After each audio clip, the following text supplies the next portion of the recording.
good morning. We are lighting the candle, a world that works. Today it's Bill Correll, moi, and my longtime friend, Ken Caputo. And it looks like it's going to be probably just the two of us today, but I think we can make this work. Yeah, pretty sure about that. So what do we do here? I think this is our 90th episode, if I'm right. I'll double check. Closing in on 100. The big 90, right? So we've been talking, for over a year and having the best conversations. And the whole idea is to put something out that allows people to spend some time both being introspective and also having the possibility of adding a little new growth, new greenery, to their skinny branches on the outside of their metaphysical persona. The whole idea is empowerment. And if we are getting it done in the call, being totally sensitive to receiving the messages that you are sending us from the future, what we need to be talking about next, the things that we know that are going to be not only interesting to us, but to you as well. So with that stated, this is a very special recording because it is actually right before Christmas, and I guess at the tail end of Hanukkah and many other celebrations that go on around the world. So I'm thinking, what if we were to kind of play with the word celebration a little bit, and maybe take a look at those things that bring us to a place of maybe reminiscence, memories, the whole idea of what this time of year is for people in general and what it can be. And then what maybe some other people who are maybe not having such a great time might be going through. So does that sound like a meaty enough topic for our next hour or so, Ken? Sure. Okay. So celebration, what does that mean to you? I think it's well, what comes to mind is just it's an awareness of the value that's manifested in your life and the lives of others, and it can be, it's always kind of interesting. Like you said, the holidays are such a tricky time because we've all experienced loss probably that we now associate, especially as we get older, with the holidays. So there's this juggling act. It's like, in a sense, it's almost, this celebration of what you had that creates the experience of that loss. So, so a family member passed, around Thanksgiving or Christmas or New Year's or whatever holiday you celebrate. And there's that sadness, but it's also that sadness stems from this celebration of the value they brought to you and your circle and potentially out into the world and whatever it is. So I think that it's worth considering the fact that there can be celebration regardless of the emotions and feelings that it evokes.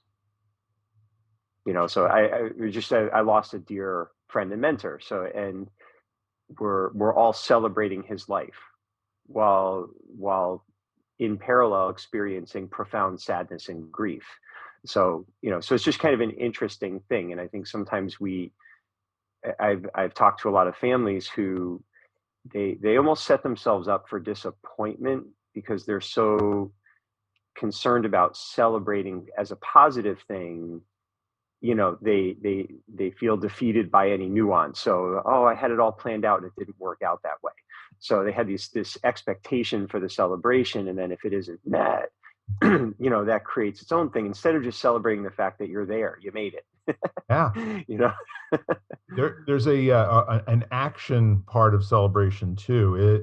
It can be an action of inaction if you want, but it's kind of like you're marking your pleasure at an important event or occasion by engaging in enjoyable, typically social activity. The birth of his son was cause for celebration. But see, now the celebration part of it is noteworthy because it's not the usual noticing of something. It goes beyond that. In my opinion, it actually it needs to be social, as a matter of fact. A celebration of one is like a tree falling in the forest is their sound, right? So Mm. it's a giving away of an emotional package and receiving back an emotional package in the whole idea of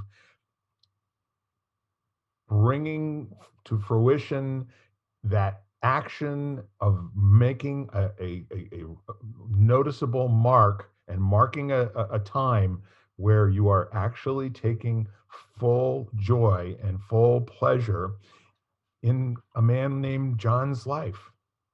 And Mm. that doesn't mean that it's always a happy moment, you know. There can be tears, and then it can be time sliced which ones are joy and which ones are sorrow and which ones are grief Mhm. and which ones are just filled with mirth, thinking about his laugh, you know? Mhm. The things that we know about John, that all about John, that is a remarkable place to put your own thinking. And the reason that it is because to me, it always evokes a question 100% of the time. Yep. Can't think about John without asking what's the next best question, or what question wants to be asked now, or what question is most likely out there in the in between all of us, that we'll just give that a voice and we'll have that question come to us. So, Mm. I share that with you right now, and we just took a very short celebration of a man named John's life. Uh, Yeah. yeah. So, in addition to that, the celebration can be a couple people, maybe. It could be on a telephone call. It could be in a room with somebody. It could be in your living room next to a Christmas tree, or it could be at Times Square, you know, with 1.2 million of your closest friends. You know, it's Yeah. go ahead. Well, I'm just, what would it look like to celebrate alone? For some people, they are alone or they're lonely. They feel alone, and can you find a way to celebrate without someone, without someone around you, and obviously, I mean, that's what we think about is being with family and friends, and especially over the last couple of years, that's been, a difficult thing for a lot of people. So is there a way to continue to recognize, I guess it's, to me, celebration is recognizing the value in your life, even if that value isn't quite manifesting the way you would like it to in that moment or on that special day. Or, like I've competed in a lot of athletics through the years, and there are times where I was alone. I won, and there was no one there to celebrate. They put the medal around your neck or whatever, but it was just kind of one of those things where you're a little invisible. So, but that didn't it didn't mean there wasn't a sense of celebration, and I chose not to allow it to be devalued because there was no one to share it with, you know so, and obviously, like, it's always interesting, like, you see a really good movie or you hear a good joke, what's the first thing you want to do? You want to share it with someone.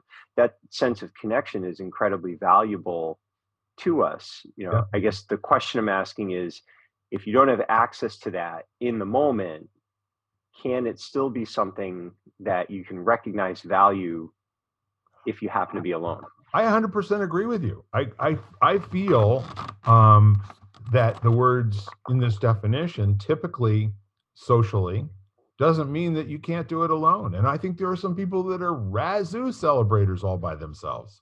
You know what I mean? Yeah. And I've known a couple that just love to tell me all about it afterwards. You know, what a Mm. great time they had all by their lonesome. And how did they do that? Because I think for a lot of people, they frame it as the celebration is, it involves other people, right, in some capacity. So there's this real sense of difficulty with resolving themselves to the fact that they can't have that. And I think we've seen that a lot, Sure. through the pandemic. So so, did it, when you would talk to people like that, was there something they did or a way that they had cultivated that ability or view, or was it just kind of who they were? I can think of number of occurrences, and one of which was my mother, uh, probably, I don't know, 25, 30 years ago. And she was pretty much alone, for Christmas, and reached out and wasn't able to make the connection, or right at the holiday. And so afterwards, got a phone call from her, and probably 2, 3 days later, and she said, "Well, what did you do for Christmas? What was your celebration like?" And so I told her, and we kind of have this tradition in the family to make telephone calls on holidays, and just Mhm. say hi to everybody and wish them the best possible holiday, or the best holiday ever. And so I told her what we did. We had the kids and and all that stuff, and I we might even have been down in Florida at the time too. But the point is then I asked her, and I said, what did you do? She said, "I celebrated by not doing a damn thing. I took the time to just kind of sit down. Uh, I had a good cry, and I felt really sorry for myself for a minute. And then I celebrated the fact that I was here to have that emotion and to feel that, you know, Mm. that one of the possibilities for being is to be in a space of loneliness, is to be in a space of almost desperate despair of not being able to communicate with family members. So I'm embellishing a little bit on what she said, because I can't tell you word for word what she said, but that was kind of the Right. gist of it. That she marked the occasion by remembering those people that were no longer here in her family, a brother, a couple of sisters, and her mom and her dad that had both passed by then. And then I think she ended up writing a poem or something, that she made a little bit of a tribute to all those that are here for Christmas, but I can't see you anymore. Mm. And that's, again, about the gist of it. My mom was a pretty creative and crafty kind of a person, and when she got an itch to come up with something in a moment, she usually was pretty darn good at it. So that's one case for sure. I can also think of another example where, personally, I mean, the first time that I made it to the peak of uh, a mountain on the Appalachian Trail, actually Mhm. the Blue Trail, might even have been the Nipmuc, I don't know, but uh, by myself, I was doing something to complete a Boy Scout, merit badge for my sash. Mhm. And I had brought a little brownie camera, or whatever they were called at that point, that had the little square flash cubes, that kind of a camera, and took a picture of myself standing at the top of this peak, looking out, down on um, a lake, uh, probably in the Lantern Hill area of Preston Ledger, that kind of a thing. So that was it. I had to prove that I had done this, and that I had taken the trail and gone up to the top of this mountain for the first time.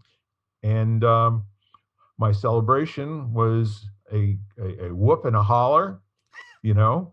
Mhm.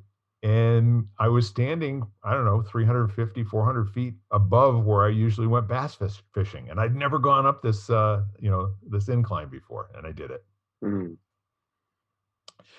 So I can imagine that, for example, anyone who feels like they're around too many people all the time, there's this really kind of a cool place that they can design for themselves. It could be a meal that you spend a lot of time preparing. But I think, the whole key to everything, really enjoying a celebration, is the mindfulness of it. You know what I mean? Mm. And mindfulness to me doesn't just mean that you're observing with your eyes.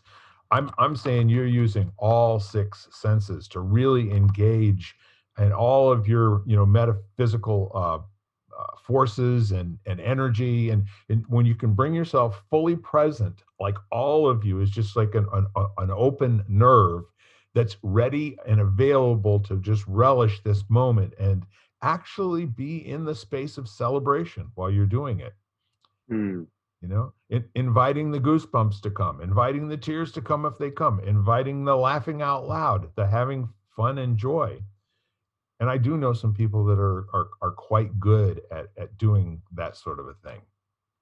Probably much better than I do. Let's put it that way. I'm a gregarious sort. I usually like to have a few people to hug, you know, in the room when I'm Yeah, yeah. doing a celebration. And how about you, Ken? It's just kind of interesting as you're talking. Um, there's reflecting on this kind of this paradoxical nature of things, and it's present moment and impermanence, and how they weave in and out of each other. So I'll give you a couple of examples. So a newer mentor to me, he talks a lot about recognizing the extraordinary in in yourself, in the world around you, and he talks about it from three perspectives. So because most people think about the extraordinary being some amazing feat like getting to the top of the mountain, Yeah. and that exists absolutely. And then he's like, there's also extraordinary in the ordinary. Like, one of his little practices is from when he leaves his home to when he gets in the car, noticing nature, beauty, the smell of the air, the trees, just, is the sun out, all those kind of things, just the extraordinary and the ordinary. And then the third one is the extraordinary and the wounded. And that can be, dealing with loneliness and something good coming out of it, or having some kind of, adversity that something extraordinary is born from. So he talks about this, where, and that kind of, to me, that's the celebration part. When you recognize what is worth celebrating in every moment, the value that's there, that's kind of a powerful thing. But then that's juxtaposed against John, my teacher for many years. I do a martial arts lesson with him, and I get something right. Like, you feel it, like you did it right, like Yes. really, really well. Creates a And in shift that in your moment, mind. Yeah. yeah, and in that moment, he'd say, "What is that?" And my response would be, "Nothing special." And it was not to devalue it. It was to recognize that it was a fleeting moment, and I'm capable of doing it again and again and again. And if I don't, that's okay too. So it was almost like this practice of celebrating without becoming overly attached and invested, when what he didn't want was for me to get fixed in time, and now referencing everything moving forwards to that one, what felt like a perfect moment. Yeah. Because now, these are like people that, they're living their whole life reflecting back on some period of their life when everything went well, like Olympians that, deal with depression after they're done winning gold medals, and they haven't reframed that. So that was not nothing special, that was the specialist moment, and now nothing will ever match up to it. So it just kind of struck me how there's this kind of paradox that you almost have to resolve, so that you don't get trapped in being overly invested in creating things worth celebrating, while also recognizing the value and the impact of the things you are celebrating. Does that make sense? 100%. And I can tell you, I really can relate uh, to the professional athletes, the college athletes, all of the people that have competed at a very high level, and anyone who has achieved something that was worked hard for over a period of time, where you mastered the mundane and you actually did all the little bits and particles that you had to do to achieve the ultimate feat. And in many cases, that might be being publicly recognized, for being the best at something for that moment or whatever it is. But I went through a year-long program in the 1990s, like 92 or 93. And I drove down to Manhattan every single Friday. And I'd get there at 2 o'clock in the afternoon. And then I would, leave to come back to Connecticut, a 2.5 hour drive most nights. I did it during snowstorms, where I was actually traveling with the truckers, at 5 or 6 o'clock in the morning, Yeah. and we were the only ones that were on the road, during a snowstorm that was a blizzard. And if I'd have been thinking right, I probably wouldn't have been doing that after being up for 25 hours. But the point is that I did this thing, and I went through, and it was one of these things, where it was a leadership course, and there were these quarterly meetings where all of the folks that were in this leadership course showed up for these big jamborees, and we'd have as many as 900 or 1,000 people that were all doing the same thing, right? And they were out of Boston, Trenton, New Jersey, Washington, D.C., Philadelphia, New York City. And I was participating in New York City. So there's this thing called being a leader candidate, where you are recognized by the folks that, for whatever reason, they decide that you are now ready to be taught how to do a particular kind of leadership training. And most people out of the 1,000 never got there. Some of them participated for 2-3 years and never got there. So this was very rare, for somebody, probably out of 1,000, there might be 150 that would actually be successful in being candidated, for the leadership training. However, what happened was really kind of interesting. There were a few. There was myself and one other woman that were candidated in the second weekend of the year, because we had already done so much, to exemplify what we were. And at that point, I was in my 40s, right? And this gal was like 26 or 27, and she just went to work, full time. And the next thing that I know, it's around Christmas time, and we're down there, and all these people, and they call my name out, and with a big glowing introduction, and can hear a pin drop. And they say, our first person candidated in this IFLP of 1992 is Bill Correll. And then it was a roar. I mean, like you wouldn't believe. I mean, I was having an out-of-body experience. It was just so special. And I had no idea that I was going to be doing this, and I didn't have any family members there, but this was a big deal, okay? And so after that weekend was over, and hundreds of people came over and shook hands and say, "Oh yeah, I get it. Yeah, you're the right guy." And I went home, and I didn't get out of bed for 3 days. I had this dream about the founder of the program showing up and going, "Wait a minute, what's going on around here? What did you do candidating Bill Correll? I mean, for God's sake, this guy's a schlub, Yeah. No, this won't stand. We got to reverse this really bad decision that y'all have made, right?" And so I called up the leader of the program in New York City, and I said, "You're a good friend of mine. I've known you about 3.5 years now, and I'm struggling with this." And she said, "You know what?" Her name was Joan McNeil, and she said, "Bill Correll, this is what happens. When you do something and you work so hard for it, and then it's over, your mind has to play with it, She said, "You just go back to thinking like you did before Friday evening. I want that Bill Correll on deck and ready to go to work." She said, "Can you do that?" I said, "Joni, I can do anything you ask me to." And that was it. But it took me the 3 days of really being unable to be with the whole idea that not only did I get it done, not only did I get it done during my first year, I was the first person that was candidated out of that IFLP, Yeah. So I guess that's really the celebration, as it occurred for me, was 3 days of despair. It was like literally not wanting to get out of bed. And my poor wife, she didn't know what to do with me.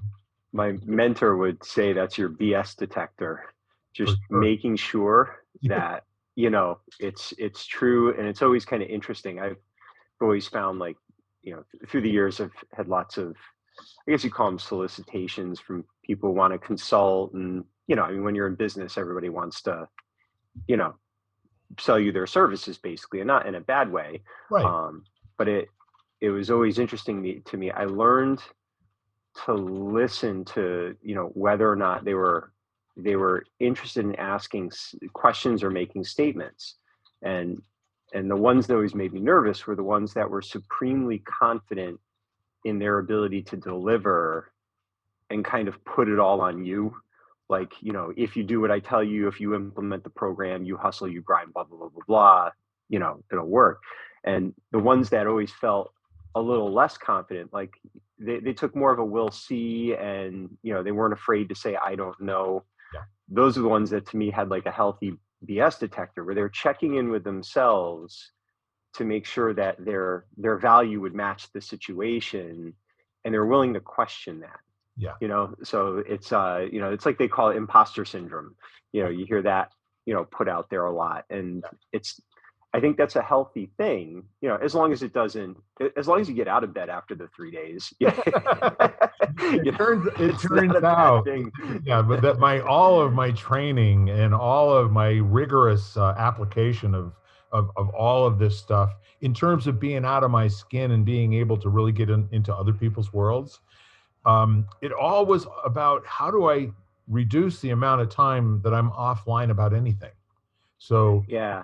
as you were saying before, the magic of every single moment, can be lost very quickly when you're not mindful and you're taking for granted that this moment is just the same as that moment was a few minutes ago, or a few weeks ago, or a few years ago. And the truth is, there's something new to be discovered and learned in every single moment. And I guess there's Mm. some guys, Dunning-Kruger, who basically took the imposter syndrome idea and flipped it on its head, where they discovered out of 100 people that a ridiculous amount thought they were, in the top 5% of whatever category of excellence in what they were doing. Like, almost everyone, except for the Yeah. 5 or 6 people who actually were the best, who didn't think they were anything special. They didn't consider Yeah. Yeah. themselves, as like, oh, I don't ever think about how I am with other people. If my numbers are what my numbers are, and I'm always competing with who I was yesterday, and I'm always finding the elegance of the imperfection in my execution, that last little bit that I know I can do better, that my emphasis is always on that, and not going around telling everybody what a great guy I am, and how good I am Yeah. at stuff, right? Yeah. It's an interesting thing that, we're experiencing that a lot right now, and it's very human.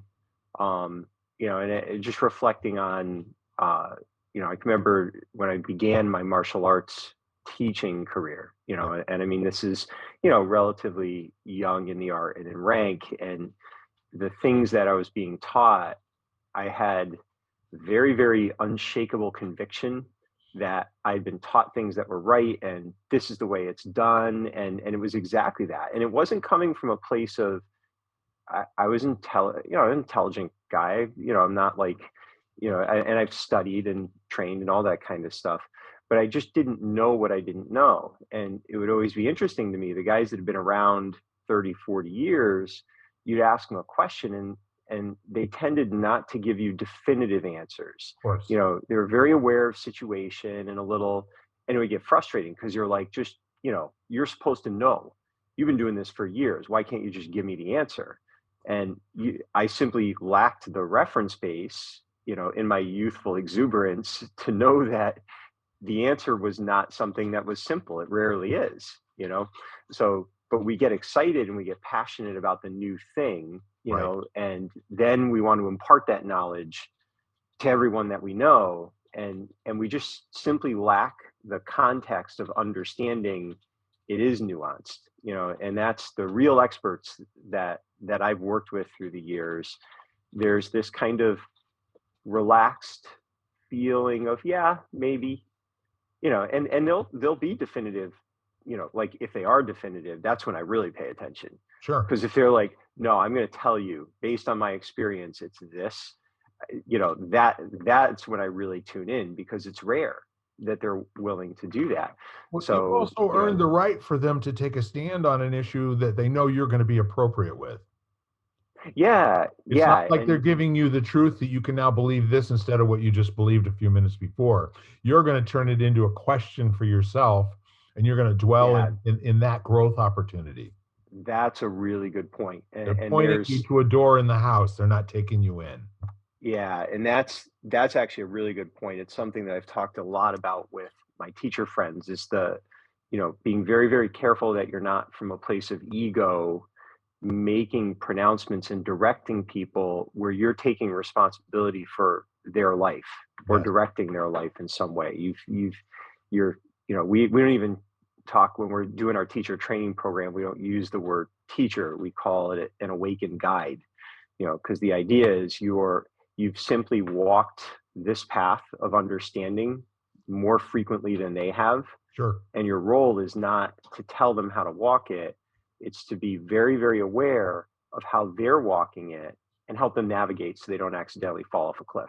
Yeah. you know And so yes, but that you're right, it's it's very so interesting how, yeah. getting back to the whole celebration conversation. Um, it's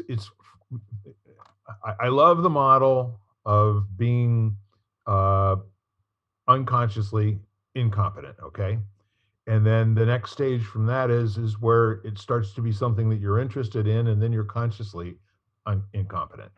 Hmm. And then you're starting to get some a little bit of adeptness or some understanding, or you're sort of consciously competent. I'm pretty Hmm. good, and I think I am. And that's where most people in that Dunning-Kruger effect, when they stop growing there, and Yeah. Yep. they stop looking to see what would the next thing start to look like. And they're the kind of people, and we've all been there in different parts of our life, right? Hmm. Where we do something to get the result. We do this in order Hmm. for it to do that. And then when it either does that or doesn't do that, we either do it again or we don't, right? But there is another whole realm of doing something in quest of mastery. That means not only do I want to get an outcome, and not a result. I want to do what I do, and then I want to see what happens. And then I want to go back and see how much I remember about the nuance and about the little things that I did, Hmm. and maybe use those again and see if I get a similar outcome that starts to look like a result. If there's this input and that input, that you now start getting this output. Or maybe you find out that no, it was kind of random that it worked or didn't work, in the first thing. And then now in the mastery mode, you're doing this 20, 30, 50, 200, 300 times. How many times do you think you've done the first kata in your life? You know, Oh God, yeah. you see what I'm saying? And this is one of those things where you now can listen to other people with your eyes closed doing the kata, and when they made a mistake just by the sound. Hmm. So that's the unconscious mastery of the enlightened guide, or The awakened not guide, yeah, yeah. the awakened guide. So that when you're giving feedback to somebody, it's not going to be in a set of words that they're now going to adopt and remember, and then be able to pair it back to somebody else in the future. It's going to be in a language that only they understand for themselves, the language that now invites them to ask that better question that John always talked about, you know? Yeah.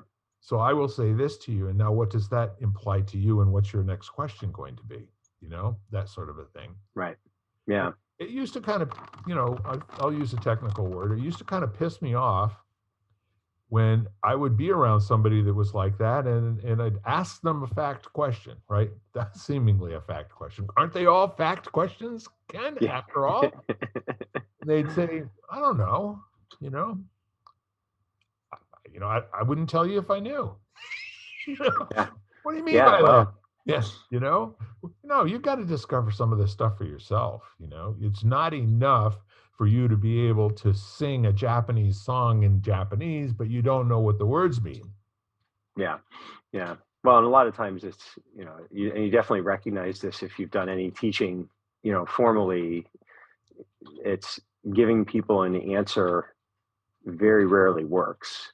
Yeah. I mean, all you can do is help them, you got to help them navigate until the answer is, they realize the answer, for whatever the answer is at that moment.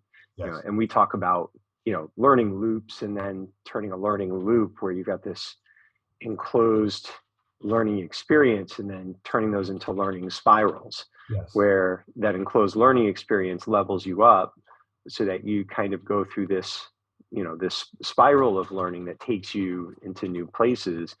But it's just telling them what to do or giving them the answer. Sometimes it's helpful if they're open and ready for it, but Yeah. often, it doesn't work out that well anyway. So Or you get an argument. No, it's not like that at all. Well, okay. yeah. No, it's interesting. And lots of conversations, with people that are very firm in their convictions. And, and I've learned to just kind of look back at myself through their eyes and their context and perspective. And then I don't get as frustrated, Sure. because they're just, they're seeing it through a lens of experience and information and influence that, we all have, that's created the paradigm that we're operating under. And if if they're making statements and there isn't a question, where it's like, well, why do you see it differently from me? If they're not asking some version of that, then you just, I don't even bother. I smile and just, Yeah, it's kind of a remarkable thing. Um, Again, if you're really interested, and I got to be a very good question asker at a very early age. I intuitively was able to leap forward and get the idea of how something worked before really putting the time in. You know what I mean? Mhm. Like in math, where they say show your work. I said, I'm not going to show your work. I'm thinking, and it's all being done Right. Yeah. in He's my head. processing it in your head. Yeah. Just tell me, is the answer right, or is it incorrect? No, but we're not interested in you getting the right answer. We're interested in you being able to do the mechanical steps.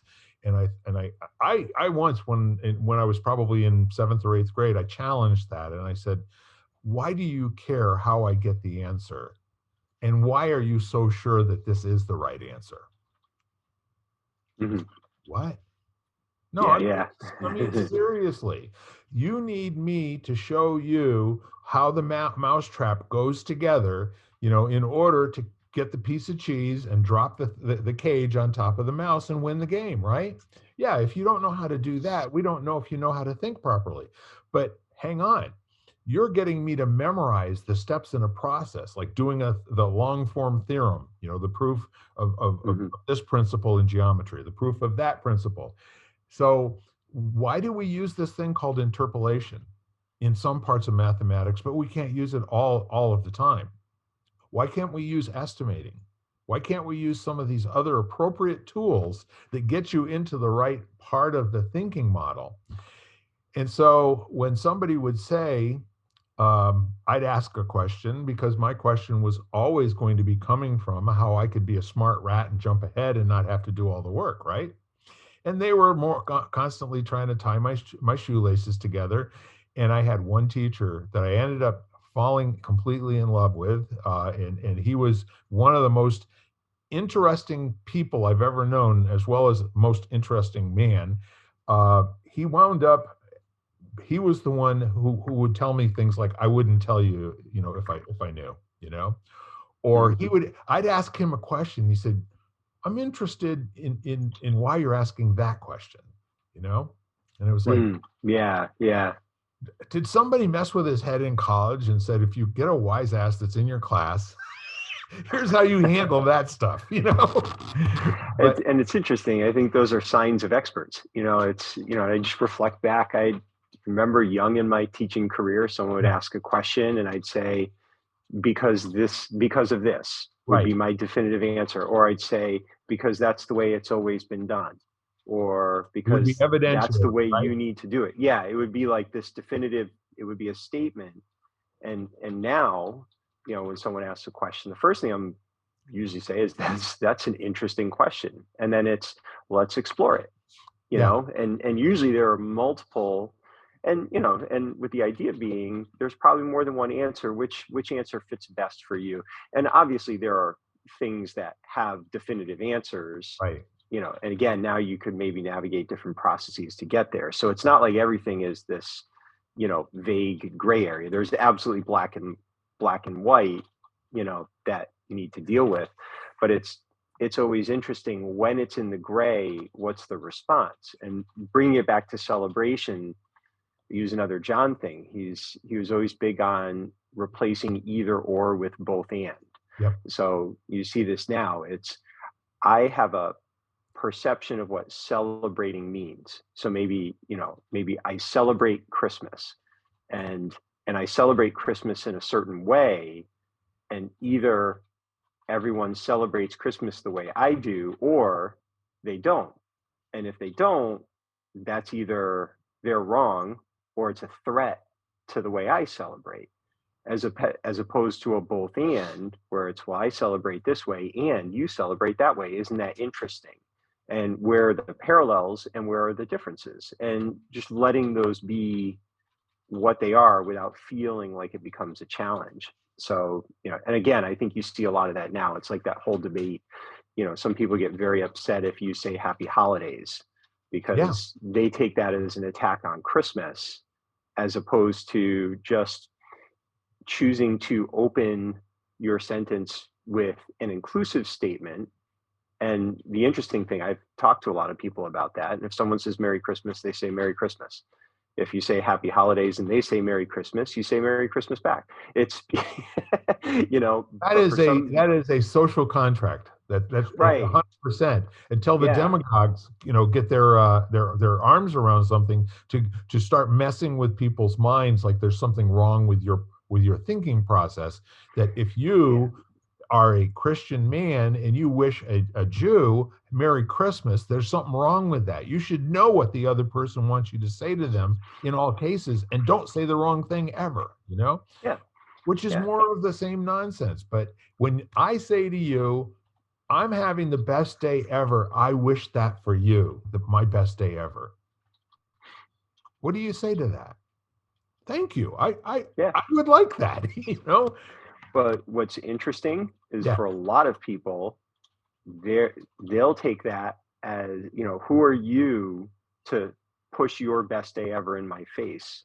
And I can remember, we did this thing, we still do it. It was called 100 Acts. And it was this whole thing about taking 10 simple things and doing them 10 times and creating 100 acts of kindness. sure. And we would do it with all kinds of people, so that you'd watch this compound. It was a whole drop of pebble makes some ripples.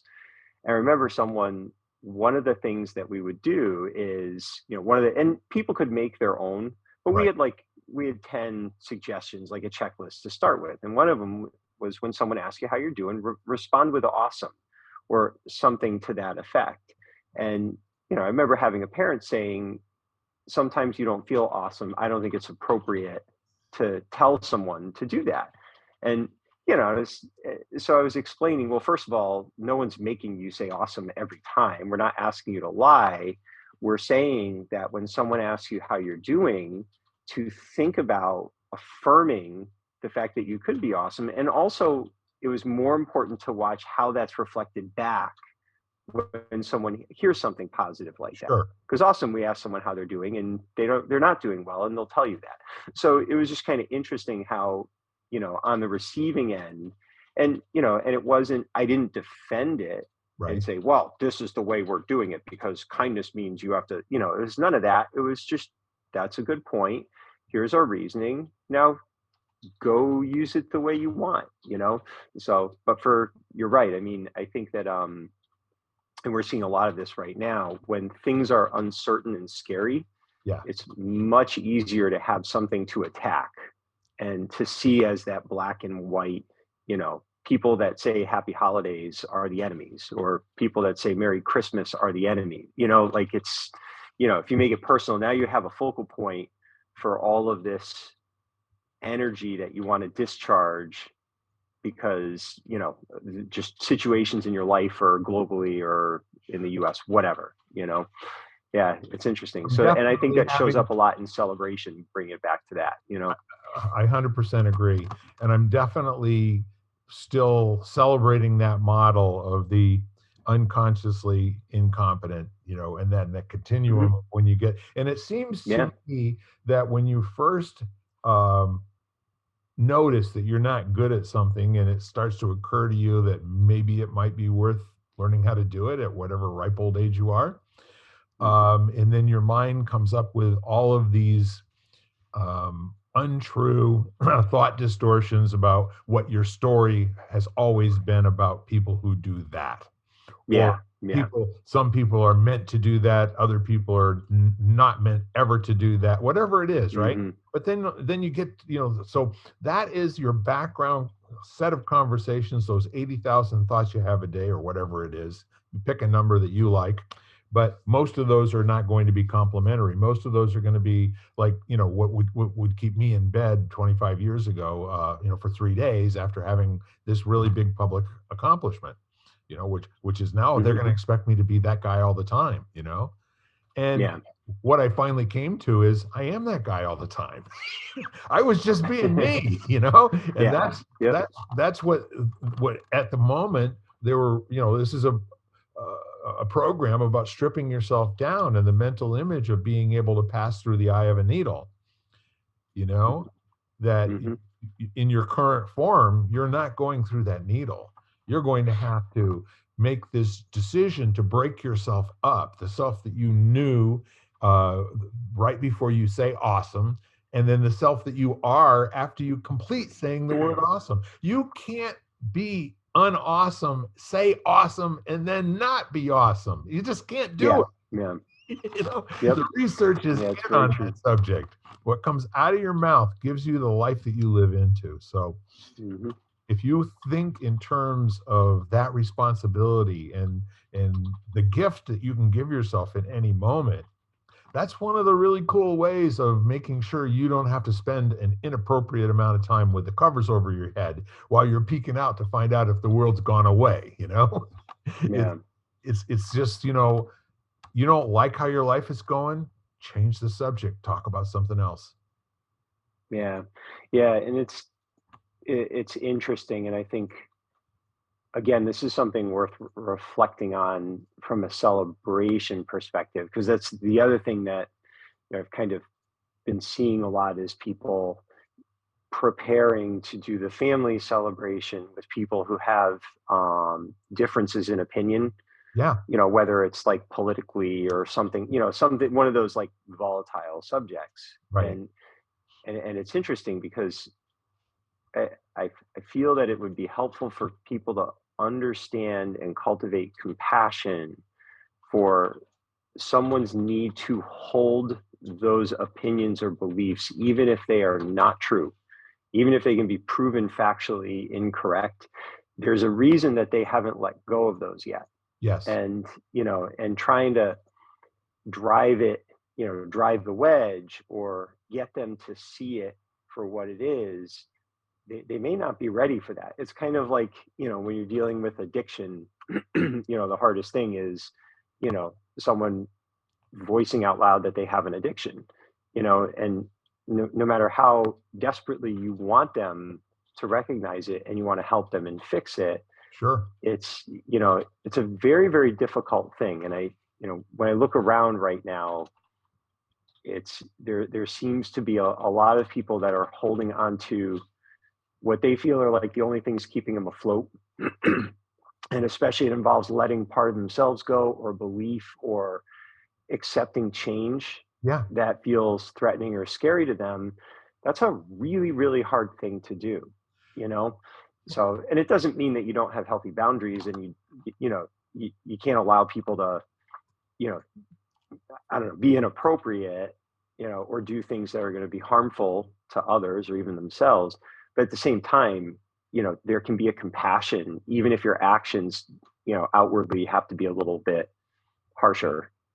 Yeah, and going back inside the model of the competence model, when people get to a certain point where they've actually had some success in generating results that they like, even Mm, if they do it rarely, they're not really wired to make a change and try to do something different.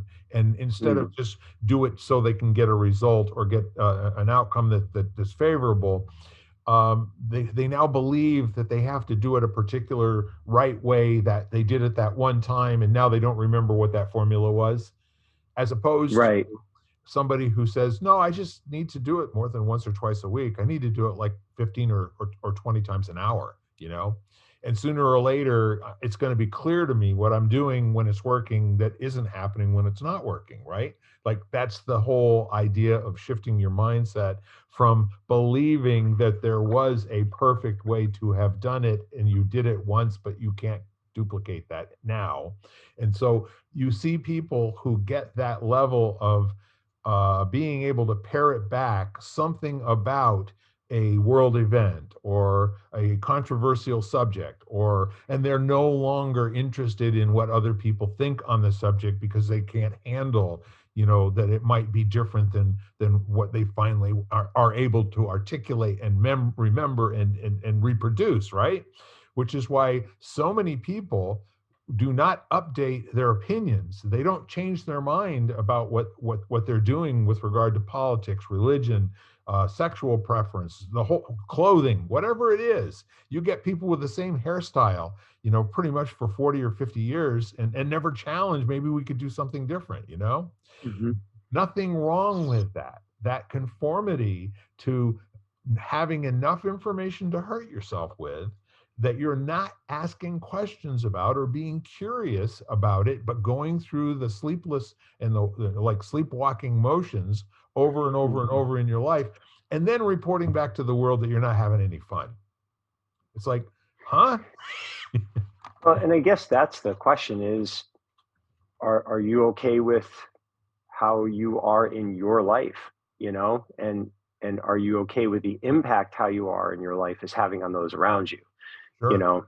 Some people don't even care about that. They're very, They don't know to it's ask that question, do they? right. Yeah. And, and it just struck me as you're talking, like remember having a conversation about enlightenment with John, Yes. and he was saying, it's really about kind of the outriggers of the canoe being the past and the future, and the present moment being kind of the thing that you kind of hang out in most of the time. And he said something interesting. He said, if you live in the past disproportionately, you're prone to depression. And if you live in the future disproportionately, you're prone to anxiety. And if you think about it, if you're in a celebration and it's not living up to a past celebration Sure. that you hold as the model, that can make you sad and nostalgic and depressed. Yes. If you're thinking about the celebration that's coming up and you're trying to think about that being the best celebration, then you're all freaked out. Those are we even see that with birthday party planning for parents, and there's all this anxiety about it being the perfect party and everything going exactly right. And they've got this future projection, that's, so if you can balance it where you have the reference base of the things that have happened in your past with recognition of where you're going with it, but you can stay mostly centered in what's actually occurring, Sure. that's like, that's a more liberating place to be connecting from. So it's just kind of interesting. I think that that's another thing when if someone's having a difficult time, let's say at Thanksgiving dinner, and they're struggling, maybe the experience isn't matching what they thought it would be, and they're having some anxiety over that. Or maybe they're reflecting back on what they see as the perfect Thanksgiving. Maybe there's a family member who was there who's passed on, Sure. so now you have some compassion because you can see where they are. And I think often, instead of doing that, we just see it through our own perspective, and we're like, everything's wonderful, everyone's here, you should appreciate it. Instead of, where are you right now? Let me go visit you there, and then maybe we can walk back to the present moment. That should be taught in the first grade. I mean, Yeah. that's how kindergartners operate. And then we beat it out Yeah. of them by the time they're six, you know? Yeah. But the whole notion of the mindfulness and being present and all of that, people they get that as like a concept, right? They get that as a Yeah. concept, but the screaming in their head is just so loud, it won't allow for that, for setting that down. And Yeah. almost always there's something in that type of a relationship to the past or the future, which is a resistance.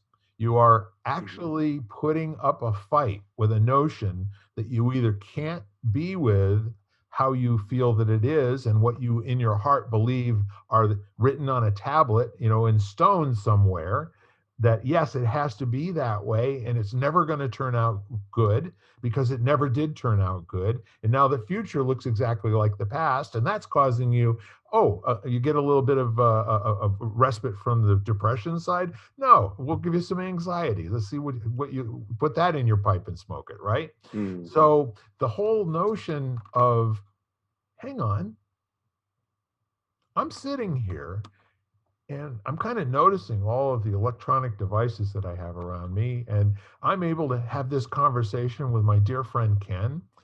And, you know, this is kind of like right where I know I want to be. Mhm. Remember that Jones song, Right Here, Right Now? Yeah. Yeah, Yep. I loved that song. That became my anthem for a while because if you're not anxious and you're not depressed, what else is there? What Yeah. does that opening look like? Maybe you can experience some new thing, some new emotional response to your environment, to your world, to your loved ones, to your friends, to your stuff, that's that gives you the opportunity to grow in self-respect, to give you the Mhm. opportunity to understand how you understand, or for you to have the thought processes that go along with being somebody your age, as opposed to repetitive thought processes that have been holding you back since you were 5 or 6 years old, Yeah. with no challenge to whether or not they serve you, are true, if they've got a place in your life anymore. So if you can just take a breath for a moment and quiet your mind, and maybe concentrate on your pulse, the number of beats per minute, or Mhm. you know my watch, I do this routine where all I'm doing is just sitting quietly. And if I start off with a resting heart rate of 61 or 62, I will now just focus on my breathing and I'll tell my body to calm itself down. I'm shooting for a target heart rate of 55 beats per minute. Mhm. And it may not get to 55 beats per minute the first minute. It may come back and say, no, Bill, you're still 61 beats per minute. I go, okay, we'll do that again, another minute. And then, Hosanna in the highest, it says 58. I'm making progress. So all of these things, the games that you can create with yourself, just to be present in this moment and experience Yep. this moment, separate from, but in relationship to all the other moments you ever had or ever will have. And we all live like we have a predictable amount of time left, and we never know. We Mm. just don't know. Yeah. Yeah. It's interesting. I think it's a difficult thing to to hold on to that. I think it gets easier as we get older, Yeah. because of the amount of loss that accumulates. But then there are times where it's really driven home. I mean, I'm thinking about my mentor, and he didn't make it to 73, and I would have bet $1 million he was going to live to be at least 100, and it didn't work out that way. I, You I, know? I share that idea with you, Ken. Yeah, He yeah, he was, in my estimation, somebody who relished now. yeah. Well, and that's the cool thing about it is did not know that my last conversation with him was going to be the last conversation. And it is completely okay. There is no regret. There's no sense of a lack of fulfillment in the relationship, because every conversation that we had could have been the last conversation. And so the one that was okay. It was just, so it was just an interesting thing. And again, I think that comes back to, that ability to be as present as you can in the things that are occurring around you, and recognizing the value. And, and I think we all get kind of tangled up, because there can be emotions that we have, or thoughts that we have, that are pulling us past our future, and that's healthy and normal. It's all about proportion, and staying as best you can in what feels like. I keep coming back to just the thing that's been striking me a lot lately is just living life with grace and balance, and balance being something that you never really have. It's something that you move in and out of, Yes. But you can hang out in the illusion of being mostly balanced. And then when you're unbalanced, how graceful are in the way that you respond to that. And, and it's just been kind of an interesting thing that I've been playing with. So random side note. No, I want you folks at home to take note of this. All of life is about creating games and remembering those games, so that you have something that on a moment's notice you can do research, you can do experimentation, you can play, you can have some fun. And I think with all of that said, we've pretty much had fun for just a little over an hour now, my friend. Yeah. And it's amazing to me, just a couple of guys talking, and we are lighting the candle, a world that works. And our goal always and everywhere is to have a world that works come out of our mouths. And when you do the same, and if you notice yourself creating a different world, you might want to check your motivations. You might want to check whether or not there's a belief system that's operating you as opposed to you operating you, that you might want to check in and challenge just a little bit and ask more questions about it. Especially if you're not having a lot of fun in your life, there is no one else in charge of fun but you for yourself. And that's a gift that you should learn to give yourself as much as possible. So with that said, Ken, any closing thoughts or remarks? No, I think we've covered a lot. We have, and I really enjoy this pre-Christmas celebration with you. This is a special hour for us to kind of dive into these thoughts, and we are present every moment on these podcasts.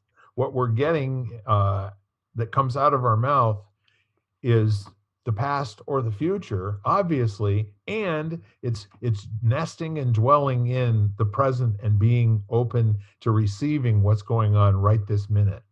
So, yeah.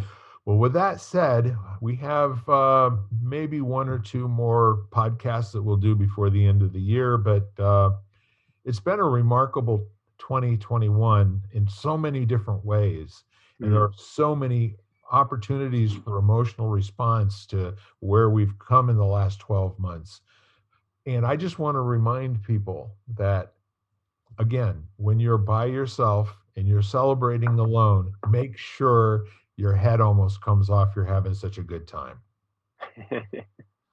So in the meantime, thank you for joining us, and thank you for actively participating in our podcast, you great listeners, you.